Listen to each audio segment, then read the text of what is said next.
السلام عليكم ورحمة الله وبركاته. ازيكم يا بنات؟ عاملين ايه النهاردة؟ ان شاء الله فيديو جديد. وبعتذر ان انا مش بنزل فيديوهات وكده. بس طبعا شفتوا الظروف اللي احنا فيها وكده، واخواننا في فلسطين يعني الله يرحم كل الشهداء يا رب، وان شاء الله ويخفف محنتهم دي، وان شاء الله ربنا يسترها معاهم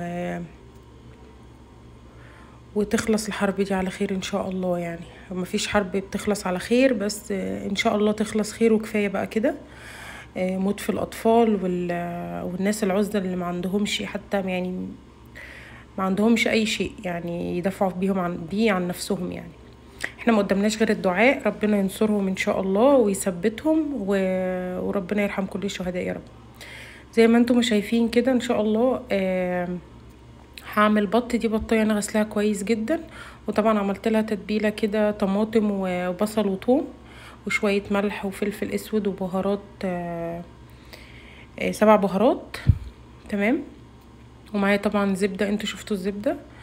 ومعايا كيس حراري من الاكياس الحراريه اللي انتوا شفتوها دي قدامكم كده من شويه. طبعا انا غسلاها كويس بس هشطفها تاني، لاني لقيت يعني دم نزل منها وكده، فهشطفها تاني. هي هتفضل طول الوقت كده تنزل دم لحد ما تستوي يعني. تمام. بس هنا بقى هبتدي ان انا اتبلها كده، ادخل التتبيله جواها. هي بطايه صغيره مش كبيره، فمش هتاخد سوا كتير وهتبقى يعني خلصت يعني قوي. تمام. ودي اخف طريقه انا بحب اعملها كده. وطبعا بحط عليها برتقان، بس ما كانش عندي عصير برتقان يعني فريش كده. بس ما كانش عندي، فعملتها بالتتبيله دي. حلوه جدا وطعمها حلو جدا، حتى الصوص اللي نزل منها كان طعمه حلو قوي قوي قوي. تمام. هنا بقى خلاص تبلتها، هدخلها بقى الكيس الحراري. وطبعا انا كنت عامله محشي، فانا عملت معاكم الطريقه قبل كده. فعملته فطبعا عملته قبلها بيوم، مش عشان خاطر ناكلوه تاني يوم، لا انا كنت هعملاه في نفس اليوم. بس طبعا انا ولادي كانوا تعبانين وكده، برد وسخونيه وكده، فكانوا عايزين حاجه مسلوقه. فطبعا ركنت المحشي في التلاجة لتاني يوم. وبعدين عملته بقى تاني يوم بالبط يعني وكده. تمام. عملت لهم فرخه مسلوقه وشويه رز كده ابيض وشوربه خضار بس. وده كان تاني يوم. فعملت بقى البط جنب المحشي. طبعا عشان انا مسبكه للمحشي يعني التسبيكه بتاعته وكده، فعادي تحطيه في التلاجة مش مهم. انما لو هتعمليه كله فريش، يعني هتقطعي البصل فريش، مش هتحطيه على النار ولا حاجه، فهيبقى هتعمليه في نفس اليوم. تمام. هنا بقى دخلتها، جبت صينيه ودخلتها بقى جوه الكيس كده، وهربطه كويس، وحطيت حته زبده حلوه كده، وهقفلها بقى كويس. بالاكياس دي حلوه جدا جدا جدا ومنجزه جدا. يعني ممكن تنجزك في وقت قصير. لو عندك عزومه او شيء ممكن تحطي فيه فراخ او كده، هينجزك وهيطلعها لك الفرخه مستويه ومتحمره كمان. بس انا طبعا هخرمها خرمين كده عشان ما يفرقعش الكيس في الفرن. وهدخلها بقى الفرن، وطبعا هحط ميه في الصينيه من تحت. تمام. انا ما حبيتش ان انا احمر البطه قوي من فوق. تمام. عشان انا ولادي ما بياكلوش اي حاجه محمره، بيحبوا كل حاجه مسلوقه. فقلت لهم، ضحكت عليهم وقلت لهم ان هي مسلوقه يعني. بس هدخلها بقى الفرن كده. وطبعا بقى كنت طلعت المحشي من التلاجة، هزود عليه بقى اهو محشي كوسه وبدنجان وكرنب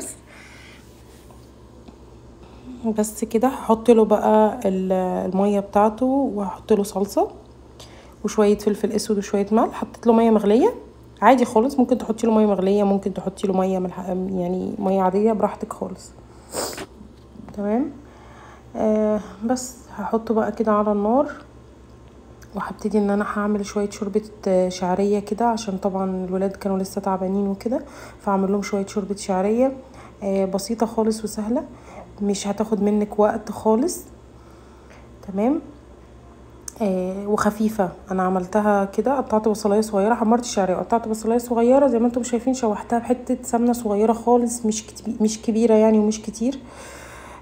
بس هديها تقليبه كده مع نفسها، مع البصل سوري. بس كده اعذروني ان انا مش عارفه اتكلم او ان انا لاني بجد الوضع يعني صعب. كل يوم المشاهد اللي احنا بنشوفها يعني في التلفزيون دي صعبه صعبه، خصوصا مشاهد الاطفال يعني. فالحمد لله. بس هنا بقى حطيتها وحطيت شويه ملح وفلفل اسود ومرقه دجاج، وهسيبها بقى تغلي على النار. هتاكلوا احلى شوربه فعلا. طعمها حلو جدا وسهله جدا، وطبعا مش بشوربه فراخ ولا لحمه، فخفيفه خالص. اهي حطيت مرقه، طبعا براحتك، المرقه اختياري يعني، حابه تحطيها براحتك، مش حابه براحتك. تمام. بس كده وخلاص سبتها بقى تغلي على النار. وهنا هبتدي اغرف الاكل. وطبعا انا غرفت الاكل كده زي ما انتم شايفين في صينيه كبيره، وطبعا بحط اطباق وبناخده فيها. بس اهو كان المحشي استوى. بصوا الصوص اللي نازل منه ده كان خطير جدا جدا. تمام. طبعا بصوا زي ما انتم شايفين كده مستوي ونازل يعني الواحده بوحدتها، مش مفكوك ولا حاجه، ونازل حلو اهو زي ما انتم شايفين. عايزه اقول لكم كان طعمه حلو جدا وخفيف جدا. تمام. طبعا اللي في الحله ده بيبقى قلب الكوسه. بيبقى طعمه حلو برضو، ممكن تاكليه للاطفال الصغيرين وكده. مفيد قوي.